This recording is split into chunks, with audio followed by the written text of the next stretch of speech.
Nenchiwe. Owaye gwadduka natukona olagawa. Anti ngenda ku Karisi. No gamba Karisi. Fire. Ate yeriweeyo. Wamata namanya kutukimanyi nti no Karis Bible College erimu kuwandiisa abayizi bapya se muveeyo ngende ati ngambe no Karis Bible College eya Andrew Wommack ngambye Andrew Wommack oyo musajja mumanyi omusajja ng'asomesa ekigambo nze muveeyo ngende fayo ensangibwawo eyo ngambe nanti eri ku Pakulo Mall ku mwaliriro ogw'omukaaga ngamba waneeno okulinaana Senana oba ku mukono omulala okulinaana Watoto Church ngamba ku Buganda Road yangu wagwe tugende oba onojja jangu tugende oba tojja tugende naawe nze ngenze kusoma kigambo kuno okwagala kwa Katonda kwentegeddeko ngenze nkweyongere buziba.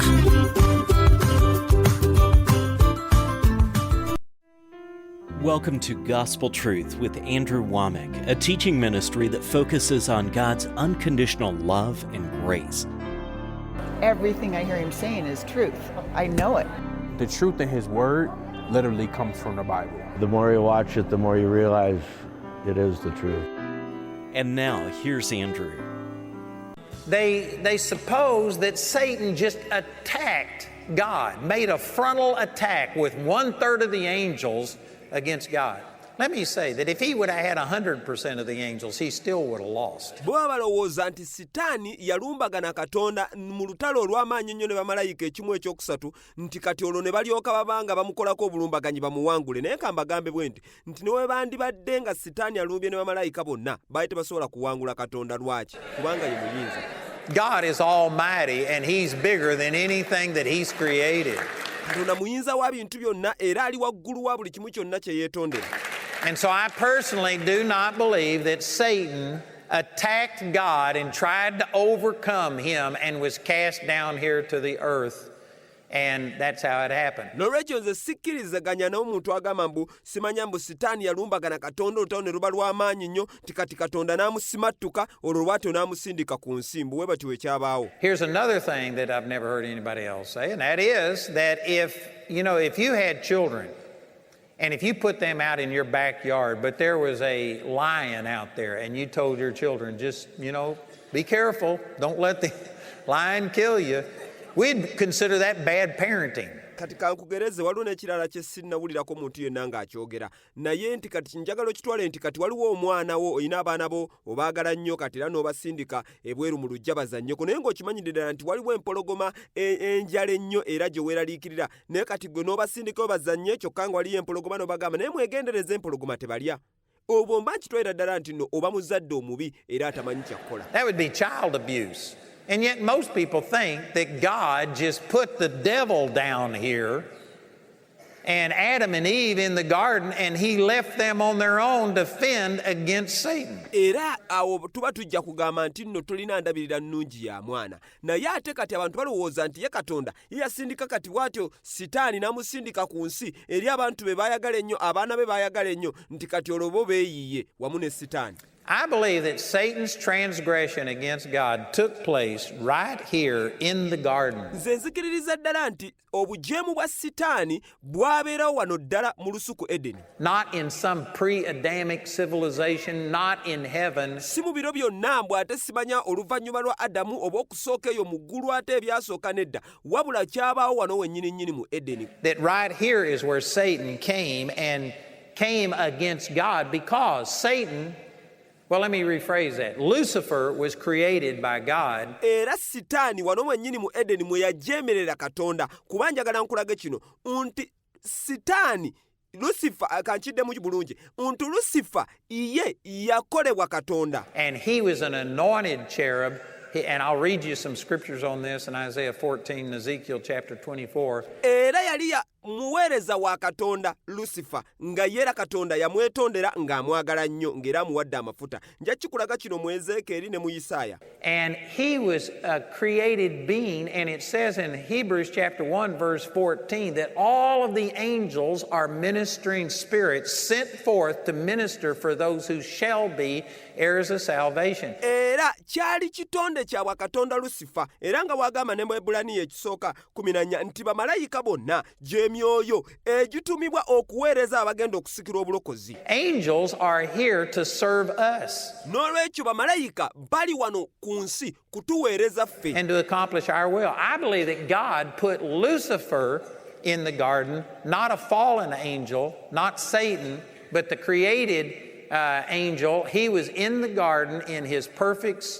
state, and he was there to serve Adam and Eve. He had no power against them. He could not make them do anything. Era n'okulaba nga batuukiriza okwagala kwaffe. N'olwekyo kati Katonda yateeka Lusifa mu Edeni kubanga atuweereza. Lusifa yali mulungi, Lusifa yali taliiko mutawaana, era Lusifa yali ali ddala omuweereza bwa Katonda naye nga aweereza gye tuli. But he saw in mankind an unconditional authority and power that even he didn't have. Naye bwe yatunuulira omuntu n'abaako ekintu ky'alaba mu muntu amaanyi ag'enjawulo ye ate nga Lusifa g'ataalina. God said, you have the earth, you rule it, you subdue it. Kubanga teweerabira mu lubereberye Katonda yagamba omuntu nti ensi ngikuwadde gifuge era obenga buli kimu kiri wansi wo. And he put no restrictions on it. And Satan saw his opportunity against God because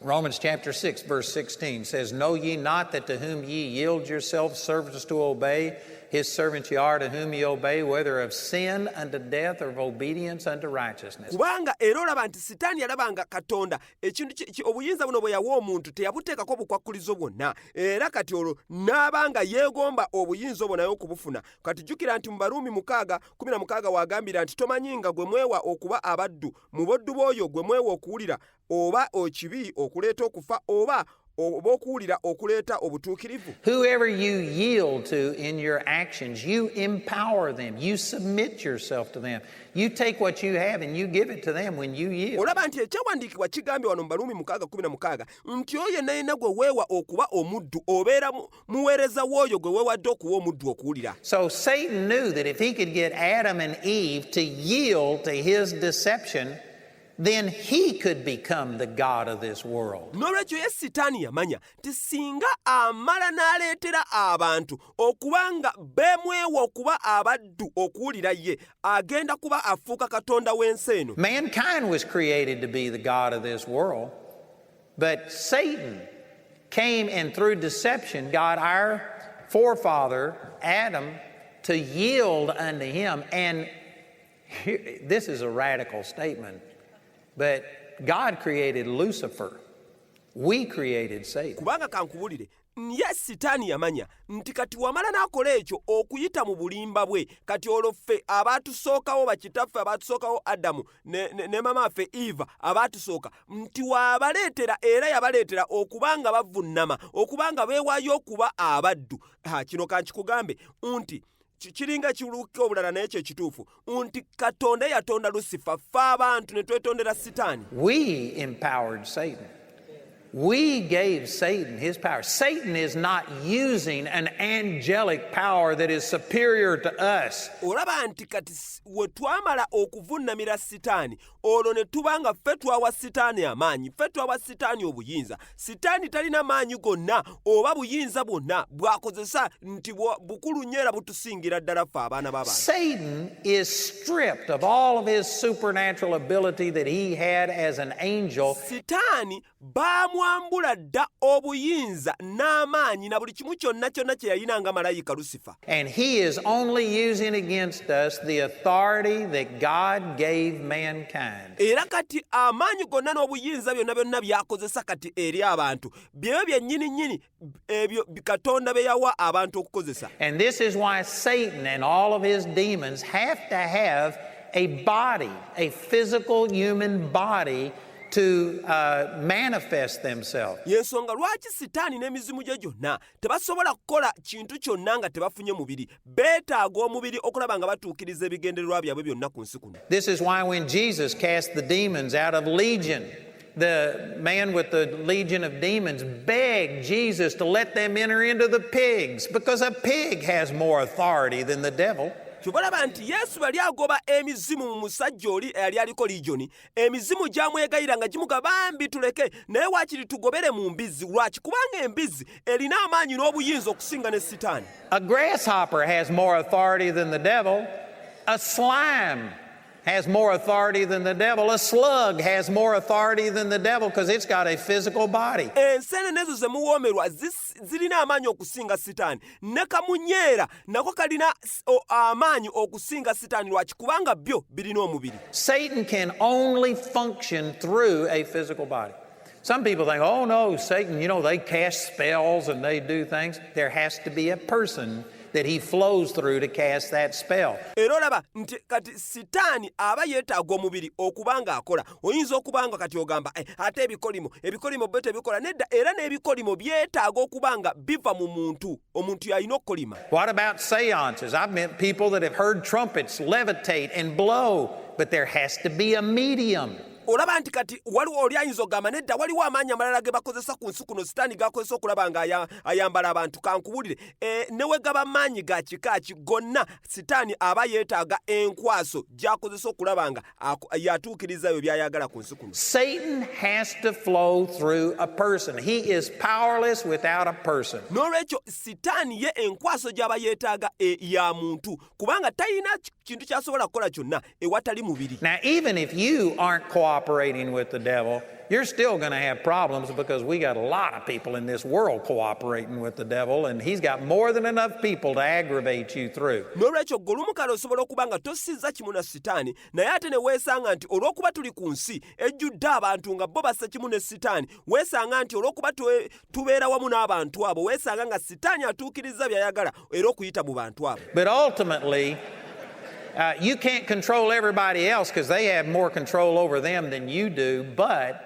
you have authority in your life. Ate nga tosobola kufuga muntu mulala yenna engeri gy'akwasaganya mu bulamu bwe, naye ate gwe osobola okuba nga ofuga engeri gy'okwasaganyamu obulamu bwo. And you've got to recognize that Satan is using only the power that God gave us.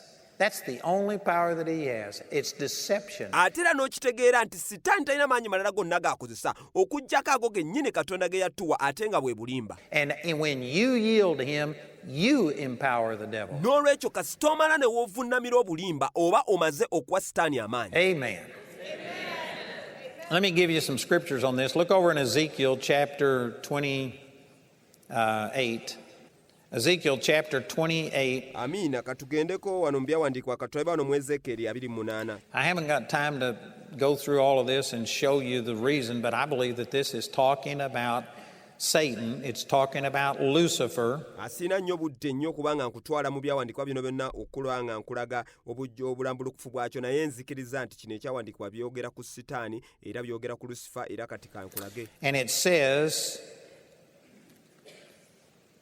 in Ezekiel chapter 28 and in verse 11, moreover, the word of the Lord came unto me, saying, Son of man, take up a lamentation upon the king of Tyrus. Era wano mu kya Ezekieri 28:11 wano agamba nti era nate ekigambo kya Mukama ne kinzijira nga kyogera nti omwana w'omuntu kungubagira kabaka w'e Ttuulo. And say unto him. Now some people say, well, this is talking about the king of Tyrus. This isn't talking about the devil. But as you read it, there are things being said that don't apply to a man. This is the same thing that happened in Daniel when it says that the prince of the kingdom of Persia withstood me 120 days, Daniel chapter 10. This is talking about the demonic power that was behind the king of Persia. Wano wagamba nti ogambe kabaka w'e Ttuulo omugambe nti wano n'abasinga bagamba wano yali tayogera ku Lucifer, yatayogera ku Sitaani. Ate bw'oba osomye n'okkirira wansi awo ogenda kulabira ddala nti ebigambo by'annyonnyola ate byo tebikwataganirako ddala kuba nti annyonnyola muntu. Era kati buli wagamba ekyo nti nno ogambe kabaka w'e Ttuulo aba yali ayogera ku maanyi agaali gafugira emabega w'oyo kabaka w'e Ttuulo. Era kyo kimu ne w'oba ogenze mu Danyeri 10 we yagambira nti nno emyoyo nti omulangira w'e Pasiya yankwata okumala ennaku eziwerako. Era naye yali tagamba nti mulangira nti muntu, nedda yali ayogera ku maanyi agaali gafugira mabega w'omuntu oyo. So it says, take up a lamentation upon the king of Tyrus and say unto him, thus saith the Lord, thou sealest up the sum, full of wisdom and perfect in beauty. Thou hast been in Eden, the garden of God. olaba nti bw'agamba nti kungobagira akabaka w'ettuulo omugambe nti bw'ati bw'ayogera Mukama Katonda nti gwe wali kabonero akatuukiridde ng'ojjudde amagezi ng'otuukiridde bulungi wali mu Edeni olusuku lwa Katonda. Kati wano njagala olabe wano wagamba nti Edeni olusuku lwa Katonda. Now this is talking about the Garden of Eden. olaba nti kati wano ayogera ku lusuku lwa Edeni. And the king of Tyrus wasn't there. This is talking about the demonic power that we now call Satan. Ate nga ffenna tukimanyi nti wano waggulu gwayogerako nti kabaka w'ettuulo tabangako mu lusuku Edeni. Kitegeeza nti wano yali ayogera ku Lusifa oli malayika eyali kati ate mu lusuku olwo. Says, thou hast been in Eden, the garden of God. Every precious stone was thy covering. The sardius, topaz, the diamond, the beryl, the onyx, the jasper, the sapphire, the emerald, and the carbuncle, and gold. The workmanship of thy tabrets and of thy pipes was prepared in thee from the day that thou wast created. olaba nti kati wanaagamba nti wali mu Edeni olusuku lwa Katonda buli jjinja ly'omuwendo omungi lyabanga lyakubikkako sadiyo, topazi, alimansi, berulo, sokamu, yepusi, safiro, ejjinja erya nawandagala, kaabukuulo ne zaabu, emirimu egy'ebitaasa byo n'egy'endere gyo gyali mu ggwe. Wano batera okwogera. You know, the wording here is a little awkward, but I've read a number of commentaries on this, and most people believe that Satan literally had music built into his body. Kati olaba nti wano ebigambo biringanga kale bitategerekeka bunnyo mangu naye ate abantu bangi nnyo nsomye nga bawandiika era nga bakkiriza nti Sitaani yali yazimbibwamu ebyuma eby'enjawulo ebya music nga biri munda mu ye. He had pipes and tabrets in him, and he was the worship leader in heaven. olaba nti mbu yali avaamu emikutu egyaleetanga ennyimba ensenjekerevu ez'enjawulo nti era ssebo ye yali kwaya liida eyo mu ggulu eyo ng'era yakulira abasinza. And anyway, it'll go on and say some of these things, but this is what this is speaking about. But notice that all of these things are describing him in a sinless state. Era njagenda maaso awo mbe nga nkunnyonnyola ebintu bingi naye njagala olabe bino byonna nti wano bannyonnyola Lusifa nga tannagwa nga tannayonoona. Not an evil-looking being with horns and a pitchfork.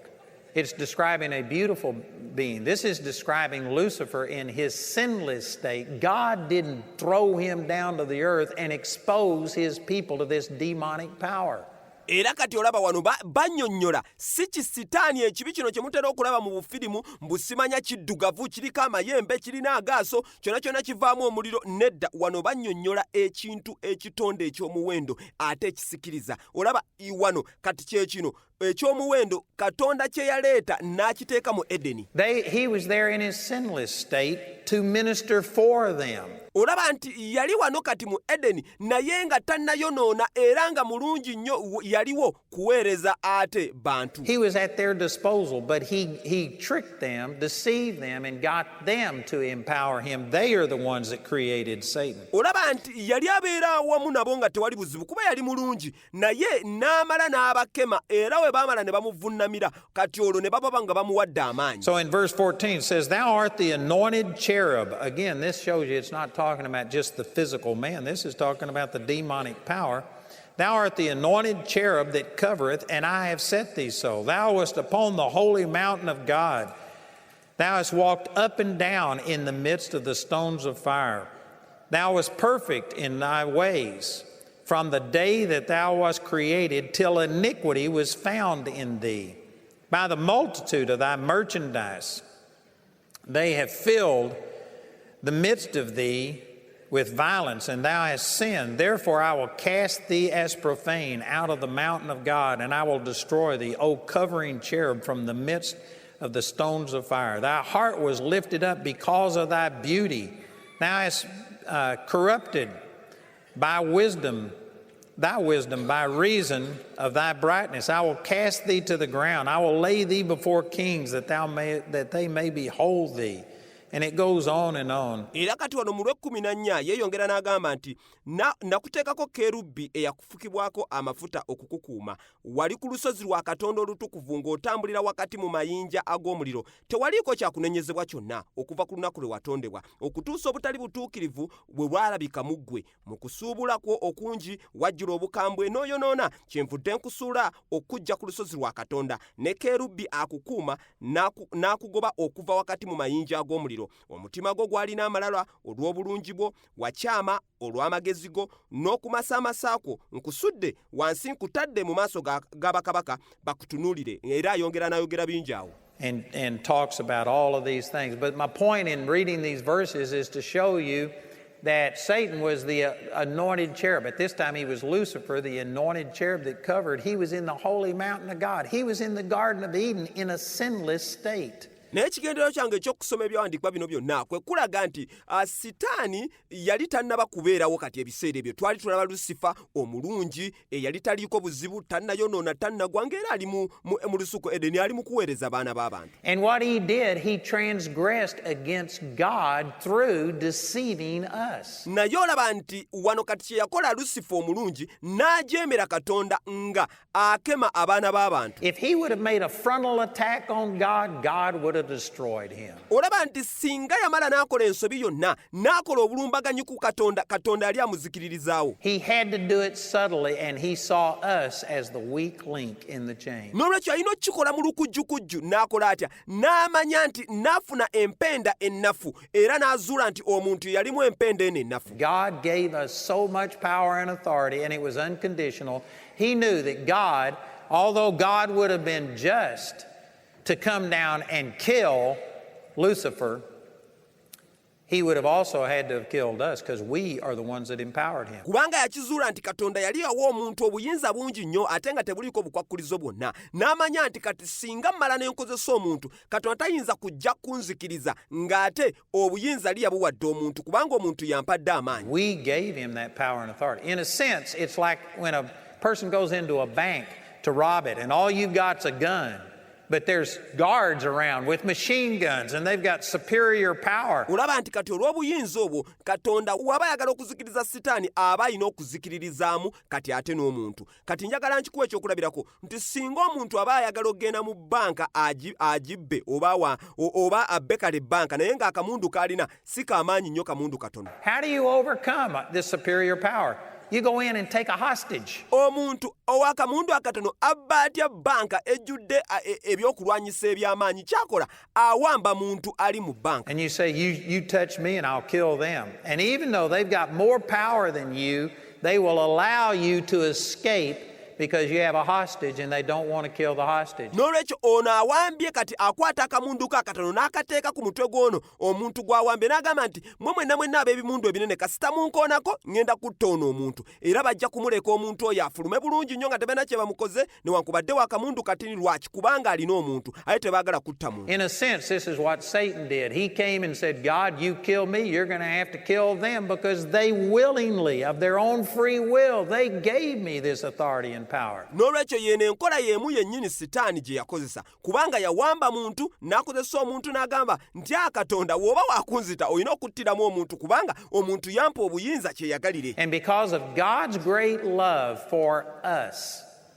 he didn't destroy the devil. N'olwekyo olw'okwagala kwa Katonda okungi kwalina gye tulifa abantu teyali tayinza kuzikiriza Sitaani. And he allowed Satan to become the god of this world, and he allowed all of these things. Actually, we're the ones that allowed it. He gave us control, and it was our choice, and we created the devil, and God allowed our decision. N'olwekyo Katonda alina okuleka bino byonna ebya Sitaani bibeerewo ebityo ku lwaki kubanga ffe baayagala, ffe twali tuwadde Sitaani obuyinza bwe yatwesigisa Katonda, kati olwo Katonda ye nakkiriza ekyo ffe kye twali tumaze okusalawo ekyokuwa Sitaani obuyinza ate Katonda bwe yatwewera.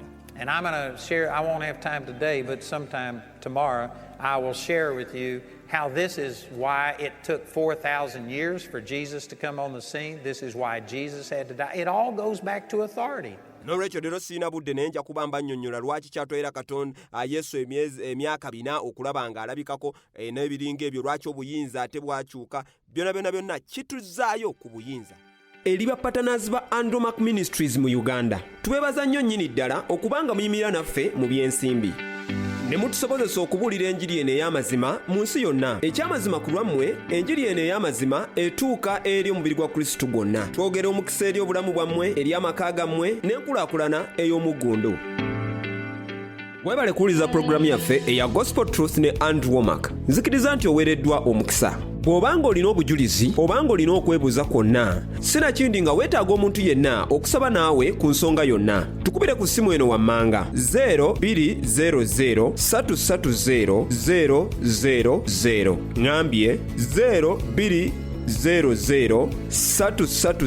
330 oba tukyalire ku maka gaffe agasangibwa ku Park Royal Mall omwayiro gwa 6 ku Buganda Road ekizimbe ekiri okulinaana Watoto Church oba Senana Supermarket. Oweereddwa nnyo omukisa.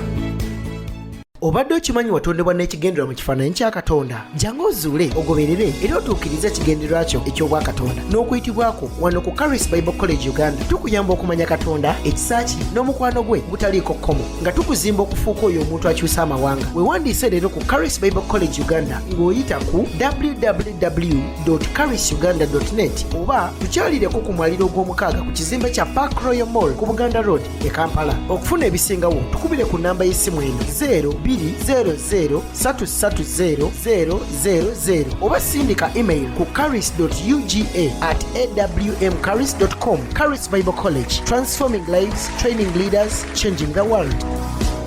Weebuuza w'osobola okusanga ebitabo bya Andrew Wommack byonna n'amasomo ge gonna nkwanjulira ettundiro lya Andrew Wommack ery'ebitabo erisangibwa wano ku luguudo lwa Buganda Road ku kizimbe kya Park Royal mu maaso ga Watoto Church oba Senana Supermarket omwayiro gw'omukaaga. Ekifo kirungi ddala tukyalireko okuva ku Monday paka ku lunaku olw'omukaaga okuva ku ssaawa 3 ez'okumakya paka ssaawa 10 ez'akawungeezi. Tojja kusigala kyekimu. Gwe wenna ng'oyimirira n'obuweereza buno mu by'ensimbi oba ng'oyagala okutandika okuyimirira n'obuweereza buno era mu by'ensimbi tukwanjulira enkola eno empya eyitibwa eya FlexPay ng'era enkola eno ekola bweti nyiga *291# ku MTN oba ku Airtel olondeko namba 2 eya Pay Merchant teekamu ennamba eno wammanga 600095 teekamu omuwendo gwa ssente z'oweereza teekamu ensonga nti partnership n'amannya go gombi kakasa nti osindika ssente ku AWM Partnerships awo oluvannyuma oteekemu pin code ya mobile money yo. Oweereddwa nnyo omukisa. Olina nnyonta ogendebuzibwa mu kigambo kya Katonda totunula walala omukisa guguno okusomesebwa mu kigambo kya Katonda wonna w'oli. Omukisa guguno okusomesebwa abasomesa abakugu mu kigambo kya Katonda nga bakulembeddwa Andrew Wommack yennyini. Osobola okwewandiisa ku program ekusobozesa okusomera wonna w'oli ne ku budde bwonna. Weegatte ku Charis Bible College leero tojja kwejjusa.